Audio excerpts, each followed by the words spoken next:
मेरे प्यारे बच्चों नमस्कार। आप लोगों का टॉप 10 क्लासेस के प्यारे से यूट्यूब फैमिली पर स्वागत है। प्यारे बच्चों, आज की क्लास में हम लोग बात करेंगे कक्षा 10 की गणित की पहले अध्याय से मोस्ट इंपॉर्टेंट क्वेश्चन। यदि आपको ये मोस्ट इंपॉर्टेंट क्वेश्चन आपको आते हैं प्यारे बच्चों, यदि आपको आ रहे होंगे तो अच्छी बात है, नहीं आ रहे होंगे तो आप इस क्लास के माध्यम से आप उसे देखकर अपनी तैयारी कर सकते हैं प्यारे बच्चों। और आपको बता दिया जाए, हर एक अध्याय से मोस्ट इंपॉर्टेंट क्वेश्चन जो आपके लॉन्ग शॉर्ट जितने भी होते हैं, सारे क्वेश्चन आपको यहाँ इस चैनल पे मिलने वाले हैं। तो प्यारे बच्चों, अभी तक जितने लोगों ने चैनल को सब्सक्राइब किया ठीक है, अगर जिसने नहीं किया है तो फटाफट यार सब्सक्राइब कर लो। आपको एग्जाम तक बहुत सारे क्वेश्चन और बहुत सारे मोस्ट इंपॉर्टेंट टॉपिक पे हम लोग अध्ययन करने वाले हैं। तो चलिए आज की क्लास में बात करते हैं यार पहले अध्याय में क्या इंपॉर्टेंट टॉपिक रहने वाला है, क्या इंपॉर्टेंट क्वेश्चन है, क्या कितने क्वेश्चन आप लगा सकते हो प्यारे बच्चों, वो आप जरूर चेक करिएगा। इसी बहाने आपका रिवीजन हो जाएगा। तो यार क्लास को स्टार्ट कर लेते हैं। चैप्टर 1, ठीक, चैप्टर 1 के ऐसे वो क्वेश्चन जो आपके एग्जाम में श्योर है आने की गारंटी है। ये एक बोर्ड की बात नहीं कर रहा हूं प्यारे बच्चों, हर एक हिंदी मीडियम वाले बच्चों के लिए मैं कह रहा हूं कि श्योर है यार, अगर आपने ये क्वेश्चन यहां से अटेंड कर लिया तो ये क्वेश्चन एग्जाम में मिलने वाले हैं। सबसे पहला क्वेश्चन हमारा है कि यदि 65 और 117 के एचसीएफ को, यदि 65 और 117 के एचसीएफ का मतलब होता है प्यारे बच्चों मासपा हाईएस्ट कॉमन फैक्टर को 65 पी माइनस 117 के रूप में लिखा जाए तो पी का मान क्या होगा। बिल्कुल आसान सा प्यारा सा क्वेश्चन है, आइए हम चेक करते हैं कि क्या होगा। कह रहा है 65 और किसके 117 के मासपा को इस रूप में लिखा जाता है, ठीक, तो पी का मान क्या होगा। अब सोचिए जरा सा कि क्या हो सकता है पी का मान।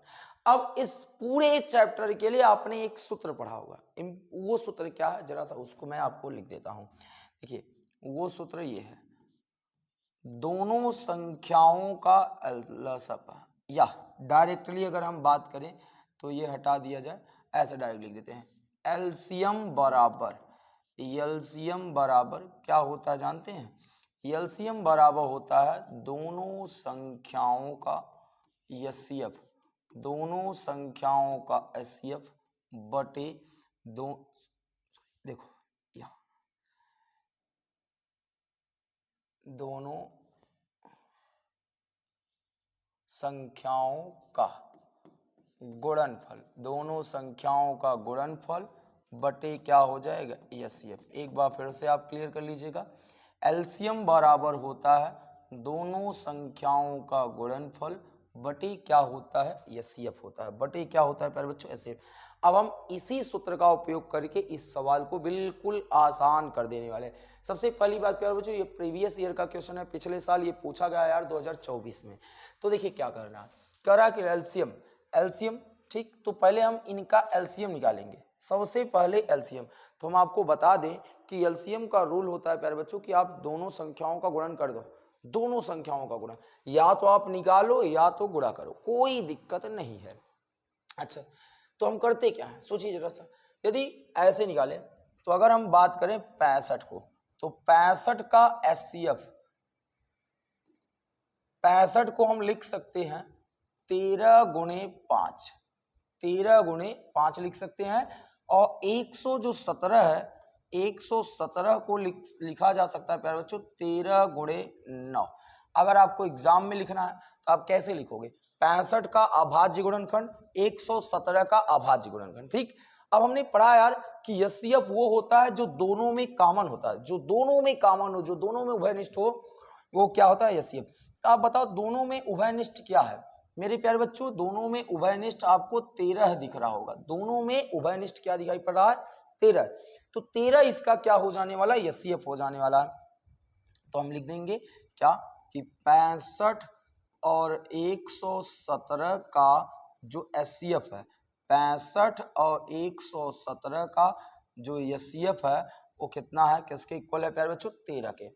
अब प्रश्न क्या कह रहा है कि भैया इनका मासपा इनके रूप में लिखा जा सकता है, मतलब जो आप मासपा निकाले हो और इसके इक्वल है, यही प्रश्न कह रहा कि आपके द्वारा निकाला गया मासपा बराबर ये वाला मासपा। तो आओ अकॉर्डिंग टू प्रश्न करते हैं, अकॉर्डिंग टू क्वेश्चन कर देते हैं प्यारे बच्चों। क्या हो जाएगा प्यारे बच्चों, निकाला गया मासपा है बराबर 13 और दिया गया मासपा कितना है 65 पी -117। अब बताओ जो माइनस वाला पद है इधर आएगा तो क्या हो जाएगा, प्लस हो जाएगा। तो 13 प्लस 117 बराबर आ जाएंगे इधर प्यारे बच्चों 65p। क्या आ जाएगा, 65p आ जाएगा। कोई दिक्कत नहीं होना चाहिए। अब आप देखिए 117 3 20 और 20 और 10 30, इन दोनों को अगर जोड़ोगे प्यारे बच्चों तो आपको 130 मिलेगा और ये 65p। अब आप देखो कमाल की चीजें प्यारे बच्चों, ये गुना में है तो इधर आएगा तो भाग में हो जाएगा। 130 बटे क्या हो जाएगा 65 बराबर उधर अकेले p, भाग दे दोगे यार ना तो 2 बचेगा और p का जो मान चाहिए था आपको 2 आ गया। अब आप बताओ कितना आसान है मेरे प्यारे बच्चों ये वाला प्रश्न। क्या करना था आपको, कुछ भी नहीं करना था, ध्यान देना है कि करा था भैया इनका मासापा इस रूप में लिख सकते हो। तो पहले हमने इनका मासापा निकाल लिया, मासापा निकालने के बाद प्यारे बच्चों जिसके रूप में लिखा जा रहा था उसी को बराबर कर दिए, सॉल्व कर लिए, हमारे पहले प्रश्न का आंसर मिल चुका है। आइए हम बढ़ते हैं नेक्स्ट क्वेश्चन की तरफ। नेक्स्ट क्वेश्चन हमारा क्या कर रहा है उसे देखिए। कह रहा है संख्या 182 और 78 का मासापा क्या होगा। ध्यान से देखिएगा, ये भी क्वेश्चन प्रीवियस ईयर का है, पिछले साल पूछा जा चुका है। सन 2024 की बात करें, एग्जाम में ये क्वेश्चन आया है कि भैया 182 और 78 का एचसीएफ क्या होगा, मासापा क्या होगा। तो सबसे पहले हम क्या करते हैं 182 का अभाज्य गुणनखंड करते हैं। तो प्यारे बच्चों हम हमारे पास पीछे बोर्ड का यूपी बोर्ड के द्वारा या किसी भी बोर्ड के द्वारा रफ के रूप में मिलता है ना प्यारे बच्चों। तो रफ के रूप में क्या मिलता है वो ध्यान से लिखिएगा। आपसे कह रहा है कि 182, तो सबसे पहले आप 182 का आप अभाज्य गुणनखंड कर लो। क्या कर लो, अभाज्य गुणनखंड। तो भाई 2 से कटाओगे 9 9 18, 2 1 के क्या हो जाएगा 2, फिर 7 से कटाओगे तो 13 7 91, फिर 13 से कटा दोगे तो 1 आ जाएगा। ये 182 का अभाज्य गुणनखंड आया। फिर उसके बाद आपको किसका चेक करना था यार, 78 का चेक करना था, तो चेक कर लो। अब कटाओगे तो 2 3 6 2 9 18, फिर 3 से भाग दोगे तो 13 आएगा, फिर 13 से भाग दोगे तो 1 आएगा। अभाज्य गुणनखंड आ चुके हैं, तो आप लिखो। आप क्या लिखोगे प्यारे बच्चों, 182 का अभाज्य गुणनखंड होता है कितना, 2 गुणे 7 गुणे 13। हाँ, फिर उसके बाद जो 78 का अभाज्य गुणनखंड होता है वो है 2 गुणे 3 गुणे 13। ये हो गए। अब हमको यहाँ प्यारे बच्चों बताया गया है कि एचसीएफ वही होते हैं जो दोनों में कॉमन हो। एचसीएफ वही होते हैं जो दोनों में कॉमन हो। कॉमन का मतलब भैया होता है जो दोनों में मिल रहे हो, जो दोनों में दिख रहे हो। तो यार बताओ दोनों में दिखने वाला कौन है, दोनों में दिखने वाला इधर से 2 है, ये 7 है पर 3 है, दोनों मैच नहीं कर रहे हैं। हाँ 13 मैच कर रहा है। तो इन दोनों संख्याओं को हम एचसीएफ के रूप में ले लेंगे, एचसीएफ के रूप में लिख लेंगे। तो क्या लिखेंगे, ऐसे लिख देंगे HCF किसका, 182 और 78 का जो एचसीएफ है वो आपको मिल जाएगा 2 गुणे 13 बराबर कितना हो जाएगा 26। बस प्यारा सा आंसर आपका कंप्लीट हो गया। ये था आपके इस प्रश्न का हल। ठीक, आगे बढ़ते प्यारे बच्चों। नेक्स्ट क्वेश्चन की अगर हम बात करें तो नेक्स्ट क्वेश्चन हमारा क्या करा, याद रखिएगा प्यारे बच्चों, मोस्ट इंपॉर्टेंट क्वेश्चन है ये, आपको एग्जाम में मिलना ही मिलना है भैया। तुम लगा लो ट्रिक, लगा लो टिक कि इस बार बोर्ड एग्जाम में सेम ऐसा ही क्वेश्चन हम आपसे मुलाकात होने वाला है, चाहे वो जिस बोर्ड वाले हो भैया। हिंदी मीडियम वाले ध्यान देना। क्या करा, सिद्ध कीजिए कि 2√3 एक अपरिमेय संख्या है। इसके लगाने के तरीके एक ही हैं। उस तरीकों को आपने, हमें उम्मीद है कि आपने सीखा होगा प्यारे बच्चों। आइए हम देखते हैं, दोनों लोग मिलकर सॉल्व कर लेते हैं। भैया तरीका क्या है, जो दिया है उसी को विपरीत मान लो। आप सबसे पहला काम आप करेंगे, माना 2√3 एक परिमेय संख्या है। देखो जो दिया था उसी को उल्टा मान रहे हो ना, एक परिमेय संख्या है। कौन सी संख्या है प्यारे बच्चों, एक परिमेय संख्या है। अब बताओ जो परिमेय संख्या है उसे आप P/Q के रूप में लिख लेते हो या नहीं लिख लेते, लिख लेते हो ना। तो हम इसे P/Q के रूप में लिख देंगे। तो 2/√3 बराबर क्या हो जाएगा, P/Q। हाँ, अब आप आराम से ध्यान से देखो, ये 2 इसके साथ गुणा में है, 2 इसके साथ क्या है, गुणा में, इधर आएगा तो क्या हो जाएगा, भाग में हो जाएगा। तो क्या बचेगा, √3 इधर अकेले बचेगा बेचारा, और p बटे ये 2 इधर आएगा तो q के साथ गुणा में हो जाएगा। कोई दिक्कत, q के साथ गुणा में, p के साथ भाग में। अब आपको पता है ये जो √3 है वो एक अपरिमेय संख्या है। हम जानते हैं, जैसा कि हम जानते हैं कि √3 एक अपरिमेय संख्या है, तो ये भी तो एक अपरिमेय संख्या होगा, क्योंकि ये वाला इसके क्या है, बराबर है। तो अतः दी गई जो संख्या है वो परिमेय नहीं, क्या है, अपरिमेय है। बस इतना करना रहता है प्यारे बच्चों, एक प्यारा सा आंसर आपको मिल जाएगा। फिर से एक बार देखो, आपको क्या करना था कि जो दिया है उसको विपरीत मान लो, अपरिमेय है तो परिमेय मान लीजिएगा, माने फिर ये 2 गुना में था तो इसको भेज दिए, बोलो कि तुम जाओ भैया श्रीलंका घूमने। तो जब श्रीलंका घूमने जाएगा तो पीछे नीचे लटकेगा ना के, जब नीचे लटका तो बेचारा q के साथ गुना में, p के साथ भाग का रिलेशन बना लिया। अब हम जानते हैं, क्या जानते हैं भैया, अरे जो पढ़े वही जानेंगे ना, क्या जानेंगे, चूंकि √3 एक अपरिमेय संख्या है। क्या है भैया, बोलो एक बार बाबू, कौन सी संख्या है, अपरिमेय संख्या है। ये तो बात पक्का एकदम क्लियर है कि √3 एक अपरिमेय संख्या है। और जब ये अपरिमेय है तो ये भी तो अपरिमेय होगा, क्योंकि ये इनके बराबर है, बराबर है ना। तो अतः दी गई जो संख्या है वो भी परिमेय नहीं, अपरिमेय है ना। √3 एक अपरिमेय संख्या है।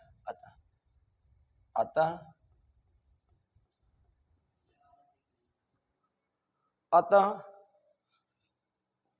दी गई संख्या, अतः दी गई संख्या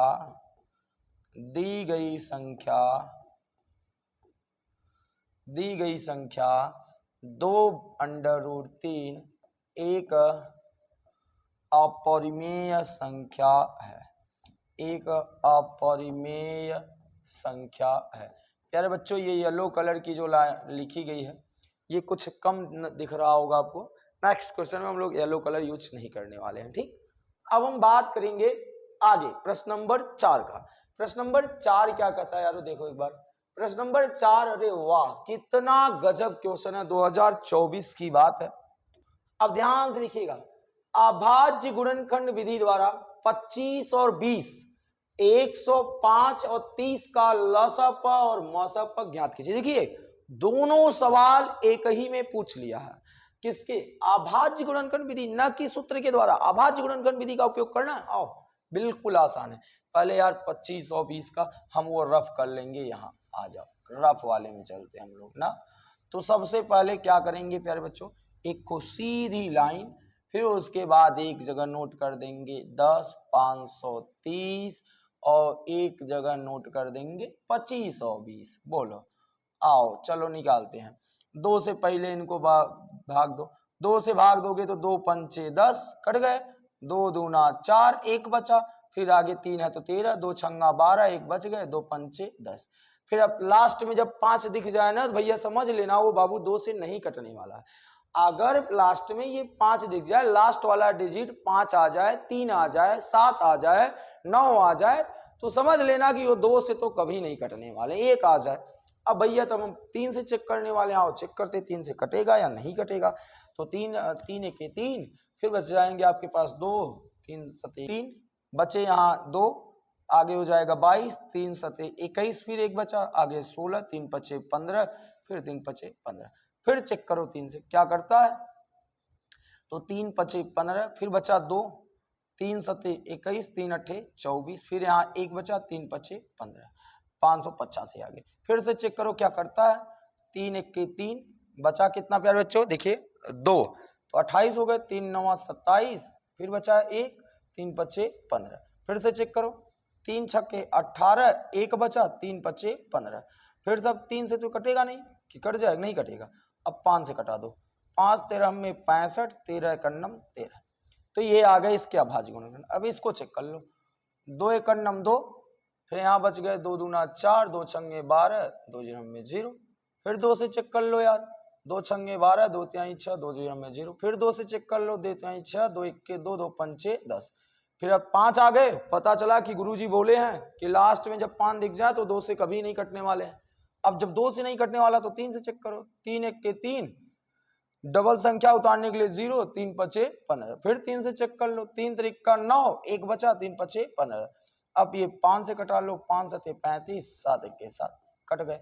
अब आप यहाँ आराम से लिखेंगे, सबसे पहले क्या लिखेंगे, 10,000, क्या लिखेंगे, 10,530 का अभाज्य गुणनखंड।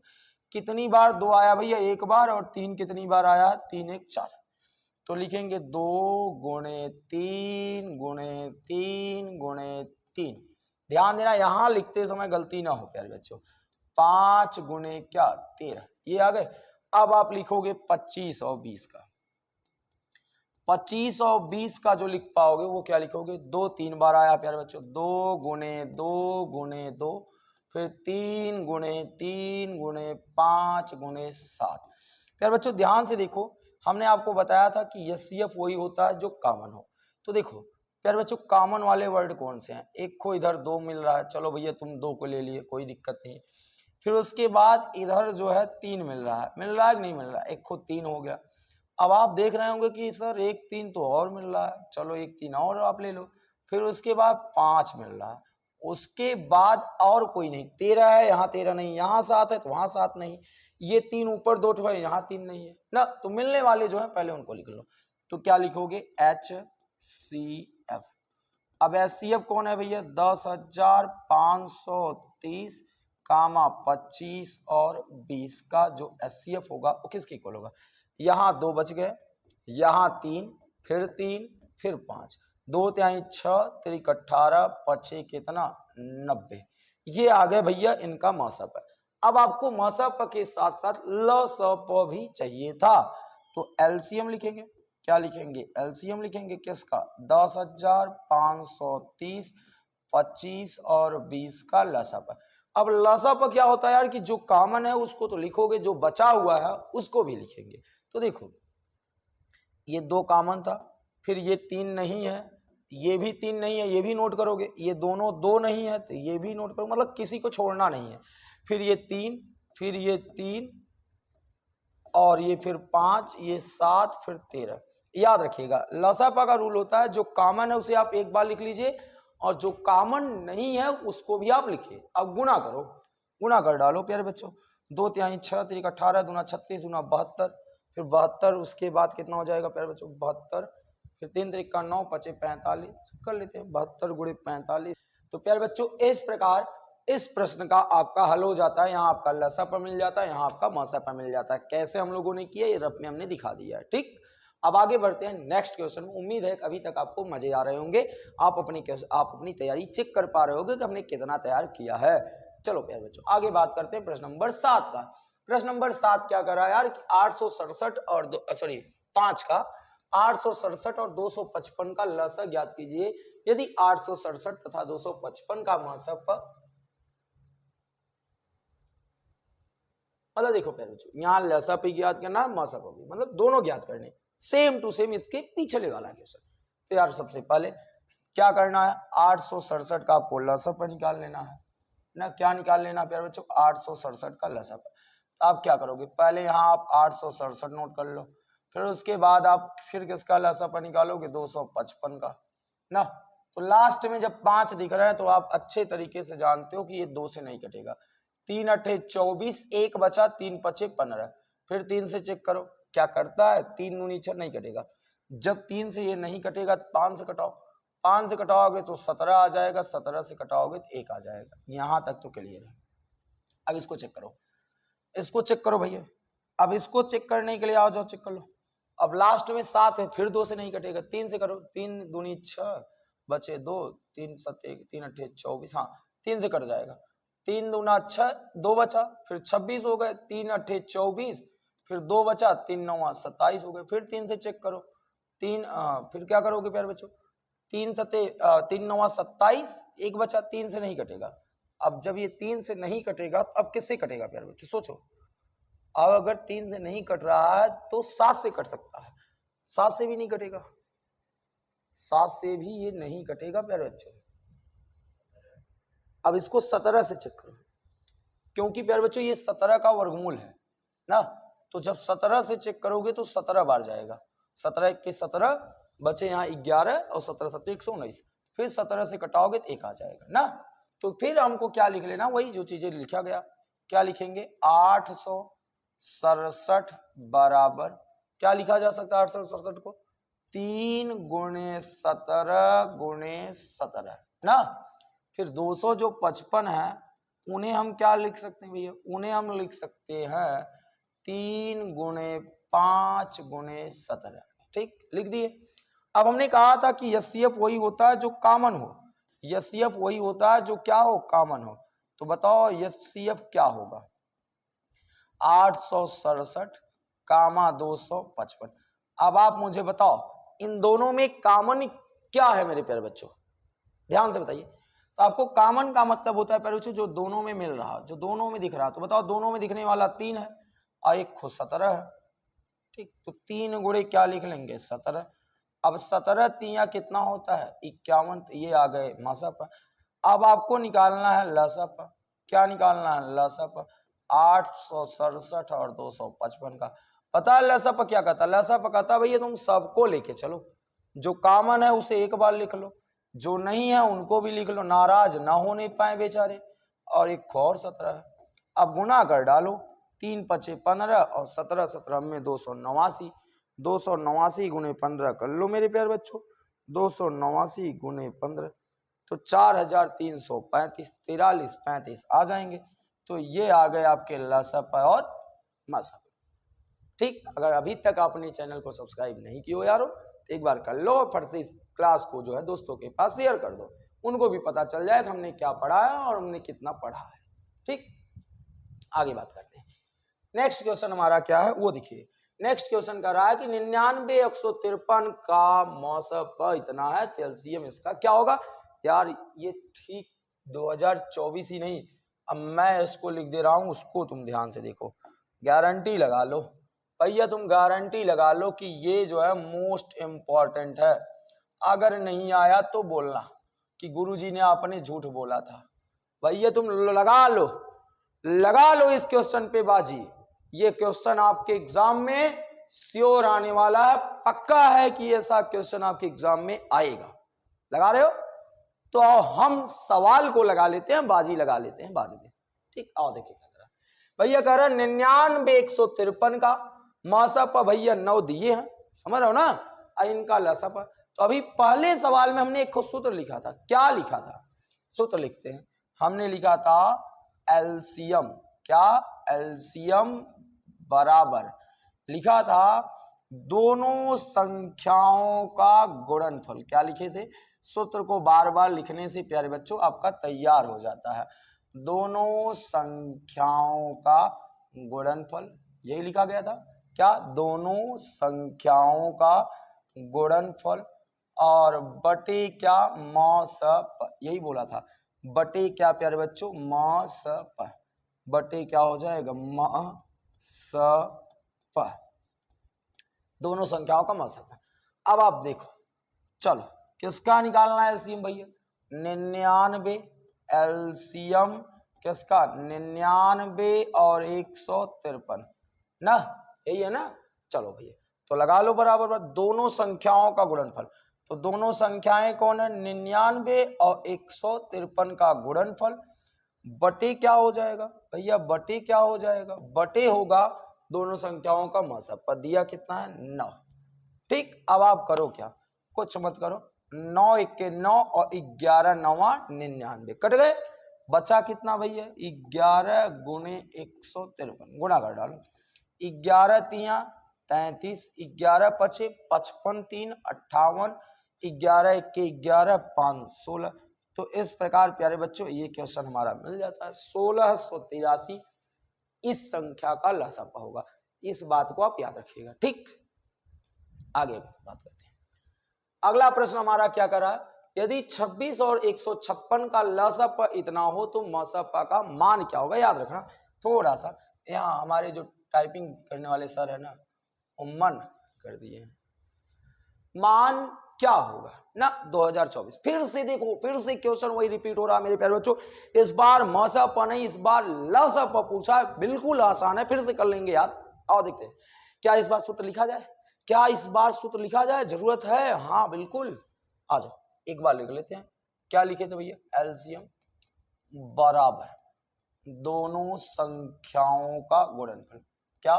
दोनों संख्याओं का गुणनफल। ध्यान से देखना, क्या? दोनों संख्याओं का गुणनफल बटे क्या हो जाएगा मेरे प्यारे बच्चों? एक बार बोल दो, बटे क्या हो जाएगा? म स प। आ जाओ देखो, दोनों संख्याओं का लसप दिया है। लसप दे रखा है 156। कितना है? 156 दिया है। ठीक, कोई बात नहीं है। आगे मासप क्या होगा? ठीक, अब सूत्र में लगाना है दोनों संख्याओं का गुणनफल। तो 26 गुणे क्या हो जाएगा? 156, और ये आ गए मासप। अब देखो कमाल की चीजें आपको बताएं भैया। 156 एकन्नम 156 और 156 एकन्नम 156 कट गए कि नहीं कट गए? कुछ मत करो यार, गुणा भाग झंझट हटाओ, केवल आप देखो कैसे कट रहे हैं। अब आप देखो, म स प का गुणा 1 से कर लो, तो म स प बराबर क्या बचा? 26 एकन्नम 26। तो जो आपको चाहिए था वो मिल गए। म स प कितने मिल गए? 26। मिलेगी नहीं? कितना आसान सा क्वेश्चन है, केवल आप मक्खन लगा दो, क्वेश्चन खुद ही मक्खन हो जाता है ना। 156 हो गई विदाई बेचारे की। आ जाओ नेक्स्ट बात करते हैं, अगला बात करते हैं भैया। अगला क्या करा कि सिद्ध कीजिए। फिर से देखो वही क्वेश्चन रिपीट हो रहा है। क्या? 5 प्लस अंडर रूट 3 एक अपरिमेय संख्या है, और इस बार ये 2022 का क्वेश्चन है। इस बार ये क्वेश्चन 2022 में पूछा गया। शुरुआत करते हैं, बताओ क्या करेंगे? जो दिया गया है उसी को विपरीत मान लेंगे। तो माना, क्या मानेंगे? पहला काम है माना 5 कड़ी में 3। 5 कड़ी में 3 नहीं है, 5 प्लस कड़ी में 3 है, तो एक परिमेय संख्या है। कौन संख्या है? बोलो भैया, बोलो एक बार। एक परिमेय संख्या है। कौन सी संख्या है प्यारे बच्चों? बोलो। एक परिमेय संख्या है। ठीक, अब आप बताओ, जो परिमेय संख्या है उसे आप पी बटे क्यू के रूप में लिख लोगे? बिल्कुल लिख पाओगे भैया। लिख लोगे तो लिखो, 5 प्लस कड़ी में 3 बराबर क्या हो जाएगा? पी बटे क्यू। अब आप मुझे बताओ, ये जो +5 है, ये जो +5 है, जब बराबर के उधर जाएगा तो प्लस वाला उधर जाता है माइनस हो जाता है, माइनस वाला उधर जाता है तो प्लस हो जाता है, गुना वाला उधर जाएगा तो भाग हो जाएगा, भाग वाला उधर जाएगा तो गुना में हो जाएगा। तो ये प्लस में है ना, उधर जाएगा तो क्या हो जाएगा? माइनस में। तो बोलो क्या हो जाएगा? √3 बराबर पी बटे क्यू। आइए, उधर जा रहा बेचारा, तो जा रहा है तो माइनस हो जाएगा। तुम जाओ, कोई दिक्कत नहीं है, चले आए बेचारे इधर। अब बताओ इधर क्या बचा है? √3। अब आपको पता है ये कौन सी संख्या? अपरिमेय संख्या। और जब ये अपरिमेय है तो जो ये होगा ये भी अपरिमेय होगा, और जब ये अपरिमेय होंगे तो दी गई संख्या भी क्या हो जाएगी? अपरिमेय हो जाएगा। काम हो गया, अपना काम हो गया। क्या लिख देंगे? लिखेंगे चूंकि √3 एक अपरिमेय संख्या है। एक अपरिमेय संख्या है।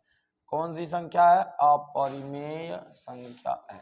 अब आप बताओ, जब √3 एक अपरिमेय संख्या है तो आप मुझे बताओ अपरिमेय है, ठीक, अपरिमेय संख्या है, तो जो दी गई संख्या होगी, या हम कह दें p बटे क्यू -5 भी एक अपरिमेय होगा, भी एक अपरिमेय होगी, अपरिमेय होगा। अतः दी गई संख्या कौन दी गई संख्या? बताओ प्यारे बच्चों, दी गई संख्या कौन है? 5 प्लस कड़ी में 3 एक अपरिमेय संख्या है। कौन सी संख्या है प्यारे बच्चों? एक अपरिमेय संख्या है। ठीक, इस प्रकार आप कंप्लीट कर दो, कुछ नहीं है। देखो 3 लाइन, चौथे लाइन में आप लिख दो, खत्म बजा। 2 नंबर 3 नंबर आपको जो रहेंगे मिल जाएंगे। नेक्स्ट बात करते हैं, अगला क्वेश्चन क्या कर रहा है, इस बार कह रहा है भैया सिद्ध कीजिए √2 एक अपरिमेय संख्या। इस बार ये भी क्वेश्चन 2024 का है। इस बार आपको क्वेश्चन कर रहा है कि ये √2 क्या है, एक परिमेय संख्या है, सॉरी अपरिमेय संख्या है। ध्यान से देखिएगा, क्या करा, अपरिमेय संख्या है। तो आप क्या करेंगे, सबसे पहले पहला काम है कि मानना, क्या माना करनी दो एक परिमेय संख्या है। कौन सी संख्या है, एक परिमेय संख्या है। अब आप मुझे बताओ, जब ये परिमेय संख्या है तो इसे P/Q के रूप में लिख सकते हैं, बिल्कुल लिख सकते हैं। तो करनी दो बराबर क्या आ जाएगा, P/Q। अब आप तेरे गुना कर दो। देखिए इसके तरीके अलग हो गए, यहाँ प्लस और माइनस करके नहीं आया, कोई आगे चिन्ह लगा है, नहीं लगा, इसलिए इसके तरीके अलग है। 2 ही तरीके से लगता है, एक आपने अभी सीखा, अब एक खुद सीखने चल रहे हो। P का गुणा 1 में करोगे तो P आएगा, और √2 का गुणा Q में करोगे तो √2Q आएगा। अब आप यहाँ क्या करोगे, यहाँ करोगे दोनों तरफ वर्ग, क्या कर दोगे, दोनों तरफ वर्ग। यहाँ आप लिख दो दोनों तरफ वर्ग करने पर, क्या करने पर प्यारे बच्चों, दोनों तरफ वर्ग। अब आप बताओ, जैसे ही आप दोनों तरफ वर्ग करोगे तो ये P वाला क्या हो जाएगा, P का वर्ग हो जाएगा, और ये √ हट जाएगा, यहाँ √ हट जाएगा, केवल 2 बचेगा, और ये Q का क्या हो जाएगा, Q² हो जाएगा। अब देखिए ये जो 2 है इधर गुना में है, इधर आएगा तो क्या हो जाएगा, भाग में। तो P²/2 बराबर क्या आ गया, Q²।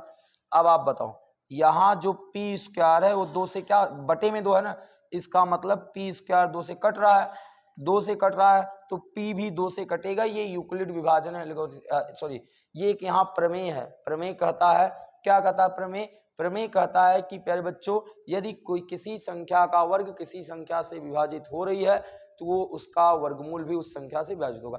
प्रमेय आपको याद करा देते हैं प्यारे बच्चों, एक बार करा कि देखिए यहाँ प्रमेय क्या कह रहा था,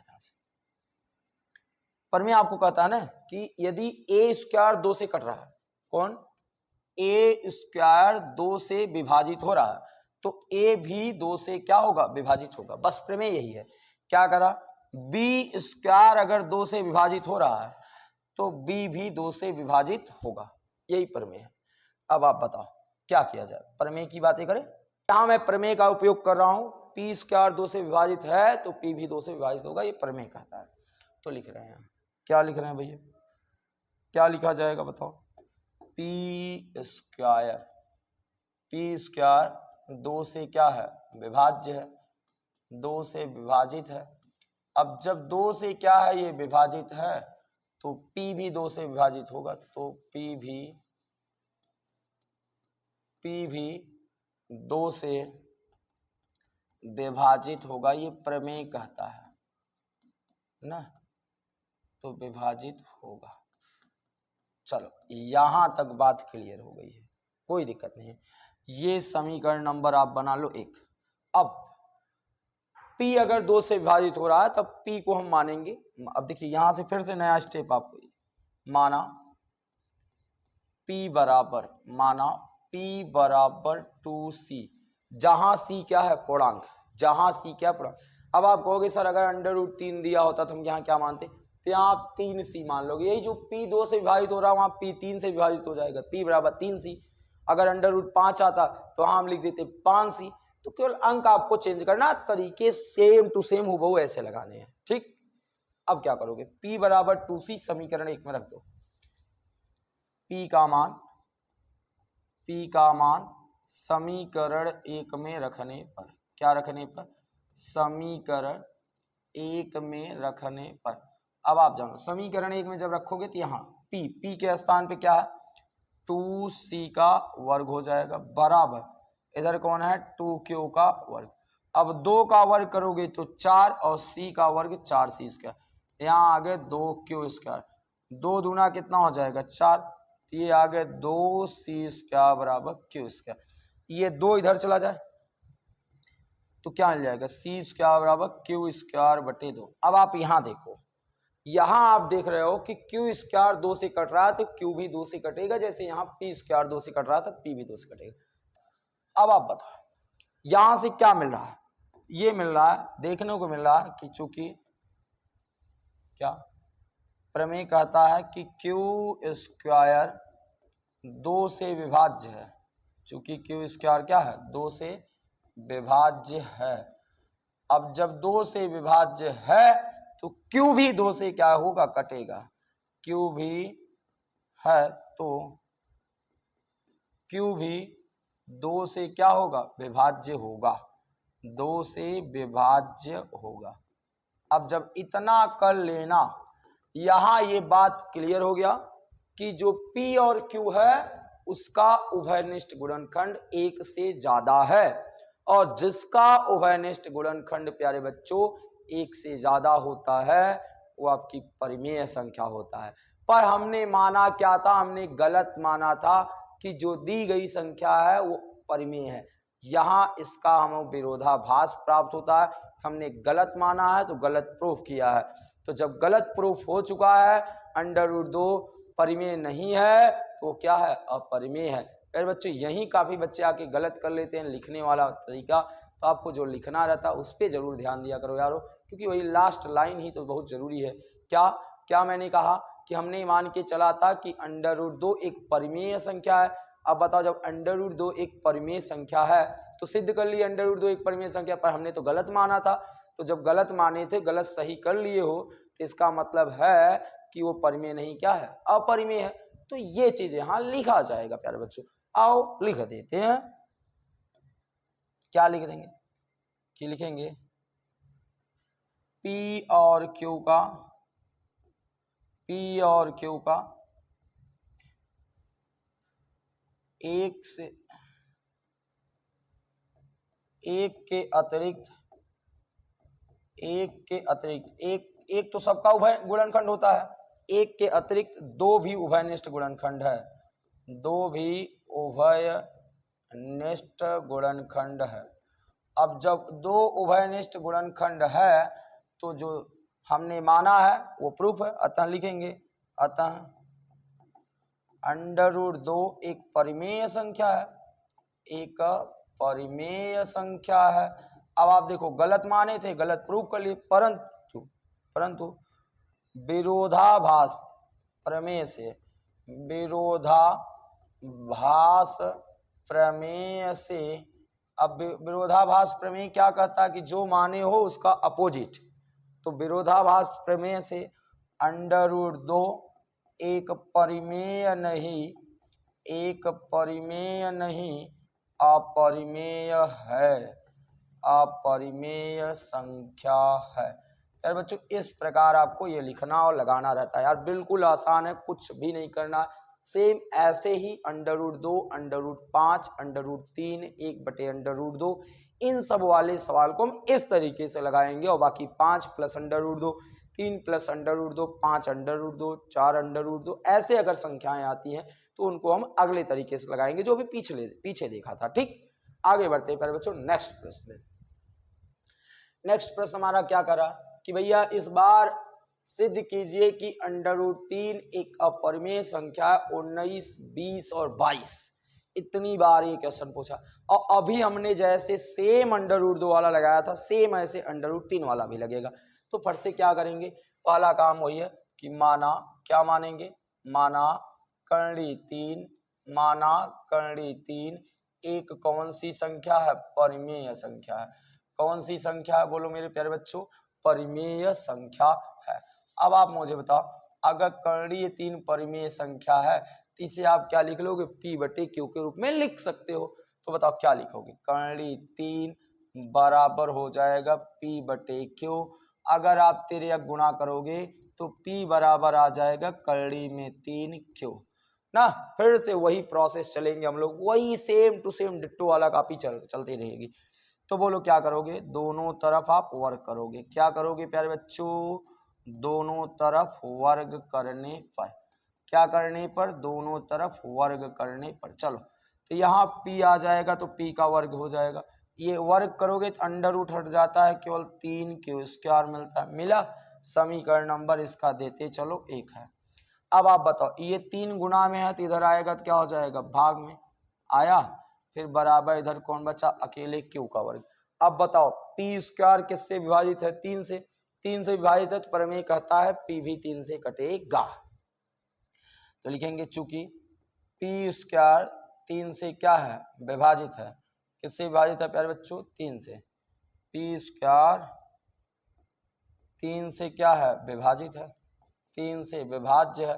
आप बताओ जब 3 से विभाज्य है तो प्रमेय क्या कहता है, प्रमेय से, प्रमेय 1.3 है क्या, हाँ वो 1.3, ध्यान से देखिएगा, प्रमेय 1.3 से P भी 2 से कटेगा या P भी 2 से विभाज्य होगा, P भी 2 से विभाज्य होगा। अब आप बताओ जब P 2 से विभाज्य होगा, यहां तक बात क्लियर हो गया। अब आगे बढ़ते हैं। अब जब P 2 से, सॉरी 2 से नहीं, ध्यान से नहीं, 3 से, किससे विभाज्य होगा, 3 से। तो अब हम आपको बताए थे ना कि जिससे विभाज्य हो उसी को पूर्णांक लेके मान लिया करो। तो भैया माना P बराबर 3C, P बराबर क्या, 3C, यही 3C हम समीकरण 1 में रख देंगे। तो P का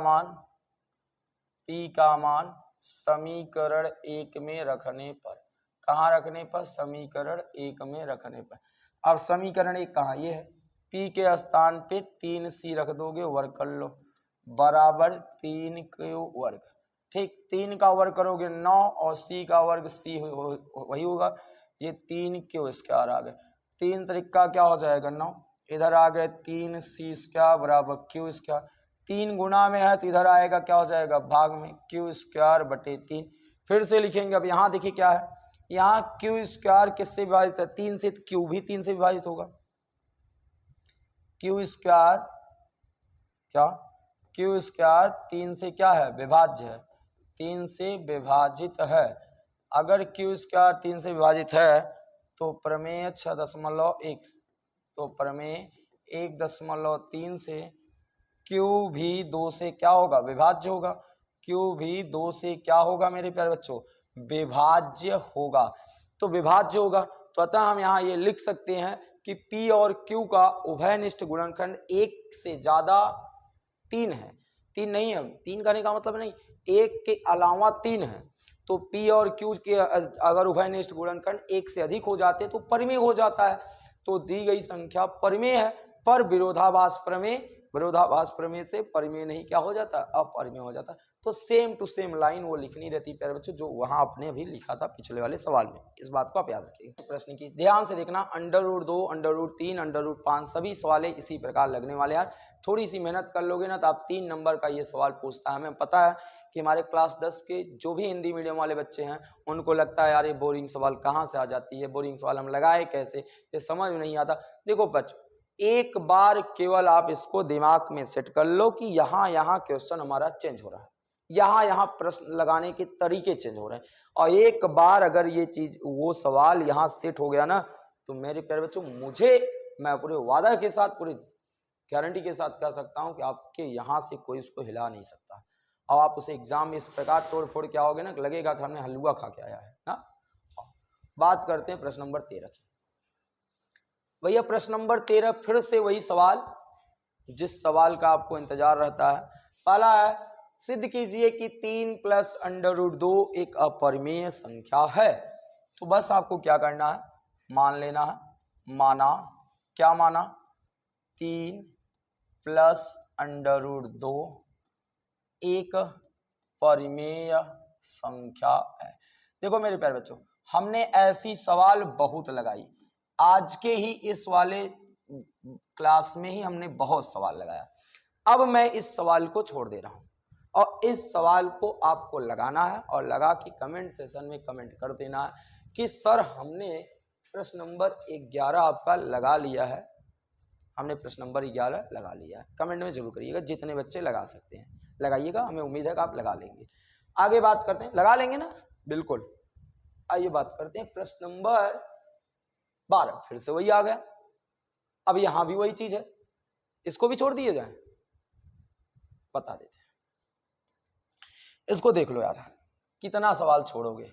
तो वही माना 6 प्लस कड़ी में 3 एक परिमेय संख्या है। कौन सी संख्या है? एक परिमेय संख्या है। अब आप मुझे बताओ, अगर परिमेय संख्या है तो इसे आप p बटे q के रूप में लिखोगे, तो लिख लो 6 प्लस कड़ी में 3 बराबर p बटे q। हाँ, अब बताओ ये 6 गुना में है तो उधर जाएगा तो क्या हो जाएगा, भाग में, तो p बटे 6 इधर आ जाएगा q में। आ गए। अब आप बताओ, हम जानते हैं और अभी पहले इसे प्रूफ किए हैं कि √3 एक अपरिमेय संख्या है। कौन संख्या है? अपरिमेय संख्या है। अब आप मुझे बताओ, जब ये अपरिमेय संख्या है तो दी गई संख्या कौन दी गई संख्या है भैया? 6 प्लस कड़ी में 3 अपरिमेय संख्या होगी। कौन सी संख्या होगी? अपरिमेय संख्या होगी। ठीक, इस प्रकार आपका 12 नंबर क्वेश्चन क्या होता है, कंप्लीट होता है। अब आगे बढ़ते हैं हम लोग नेक्स्ट पे। नेक्स्ट प्रश्न क्या है, देखो प्यारे बच्चों, फिर से वही है 2019 और 2022 में क्वेश्चन पूछा गया है। ये प्यारे बच्चों 2 प्लस कड़ी में 3 एक अपरिमेय संख्या। तो माना 2 प्लस कड़ी में 3 एक परिमेय संख्या है, इसे आप p बटे q के रूप में लिख लो। ये +2 उधर चला जाएगा तो p बटे क्या हो जाएगा, q -2 हो जाएगा। आप लिख दो √3 एक अपरिमेय संख्या हम जानते हैं तथा ये दी गई संख्या भी क्या हो जाएगी, अपरिमेय संख्या हो जाएगी। तो इस प्रकार प्यारे बच्चों इस क्वेश्चन को आप आगे कंप्लीट कर लीजिएगा। ये आपके लिए क्या है, HW का काम करने वाला है। ठीक, जरूर करिएगा ना। आगे बढ़ते हैं नेक्स्ट क्वेश्चन पे। अब नेक्स्ट क्वेश्चन क्या है यार, फिर से वही, इस थोड़ा सा ये चेंज है ना, यहाँ प्लस नहीं है, यहाँ गुणा है। इसलिए ऐसा भी लगाए हैं, ऐसा नहीं हमने अभी ऐसा लगाया था। चलो एक बार कर लेते हैं फट से, जल्दी से बोलो भैया। माना 3√2, देखो माइनस लगा दिए हम लोग। 3√2 एक अपरिमेय संख्या नहीं, परिमेय है। कौन सी संख्या है? एक परिमेय संख्या। अब आप मुझे बताओ, जो परिमेय संख्या है उसे आप p बटे q के रूप में लिखोगे या नहीं लिखोगे? लिखोगे, p बटे q लिख लिए। अब 3 इधर गुणा में है तो उधर जाएगा तो क्या हो जाएगा, भाग में होगा कि नहीं? p बटे कितना हो जाएगा, बोलो यार बच्चों, p बटे 3q हो जाएगा, आएगा। ये 3 इधर भाग में आ गया, आ गए। अब आप मुझे बताओ, ये √3 कौन सी संख्या है? अपरिमेय है। तो √3 एक अपरिमेय है तो दी गई संख्या भी अपरिमेय संख्या हो गई। बस यही लिखना है।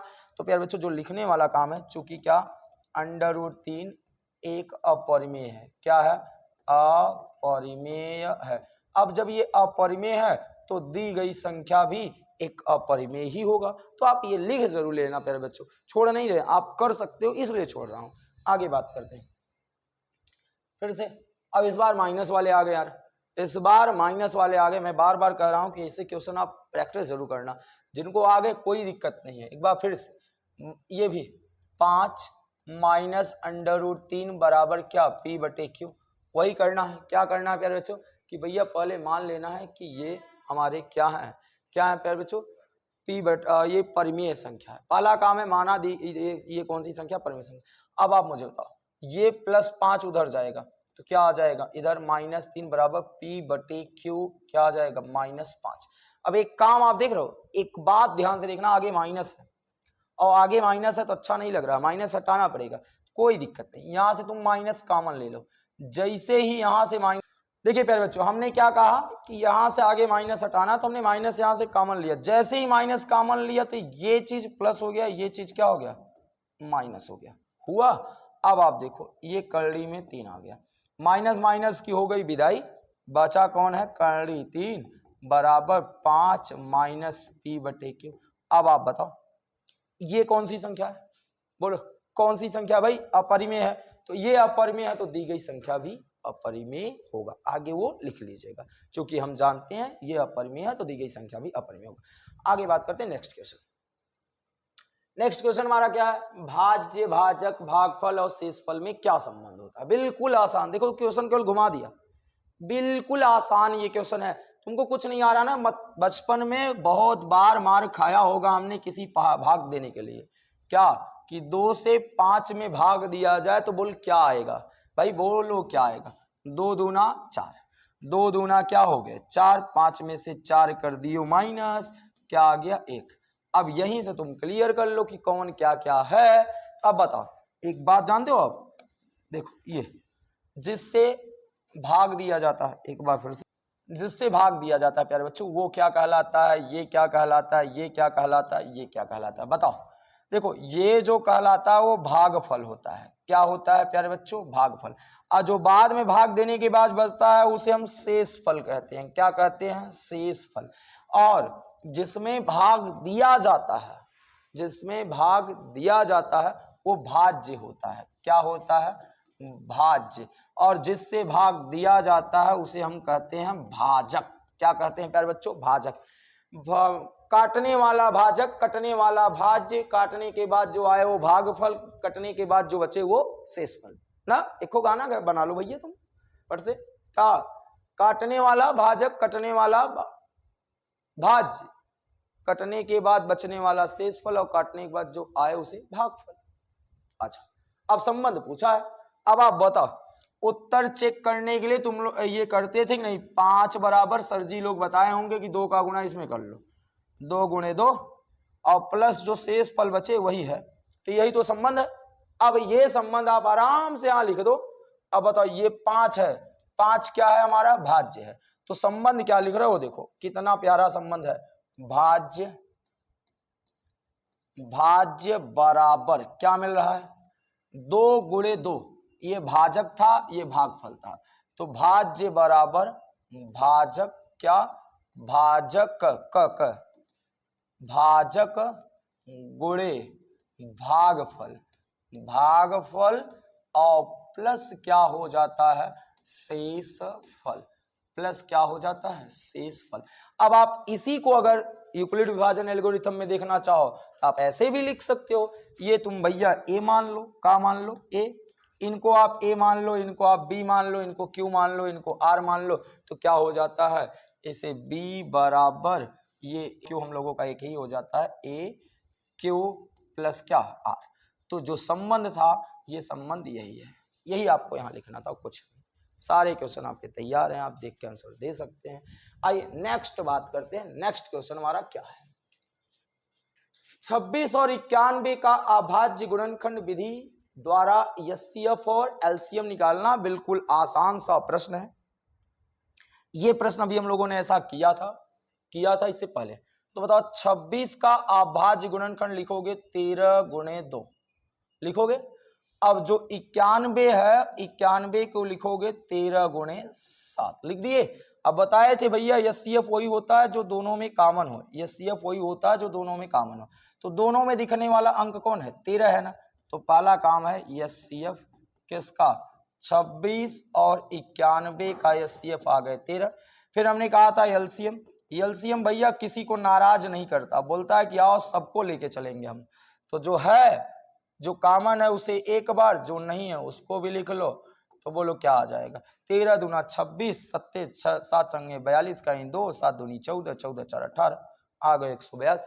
ये आ गए एलसीएम, आ गए मसद। लास्ट क्वेश्चन इस क्लास का, और इस क्लास का लास्ट क्वेश्चन क्या है प्यारे बच्चों, ये 306 और 657 का मौसम पर 9 है, तो एलसीएम क्या होगा। मैंने कहा था भैया ये भी तुम नोट कर लो, ये क्वेश्चन आपके एग्जाम में मिलने वाले हैं। ऐसे क्वेश्चन किसी न किसी हिंदी मीडियम वाले बच्चे ध्यान दो, ये क्वेश्चन आपको कहीं न कहीं तो मिल जाएगा एग्जाम में, इस बार देख लेना मिल जाएगा। ठीक, आओ हमने क्या सूत्र पढ़ा था, हमने सूत्र पढ़ा था एलसीएम बराबर दोनों संख्याओं का गुणनफल, क्या दोनों संख्याओं का गुणनफल, और बटे क्या, बटे पढ़ा था म हाँ। अब आप बताओ एलसीएम किसका निकालना है भैया, एलसीएम 306 और 657।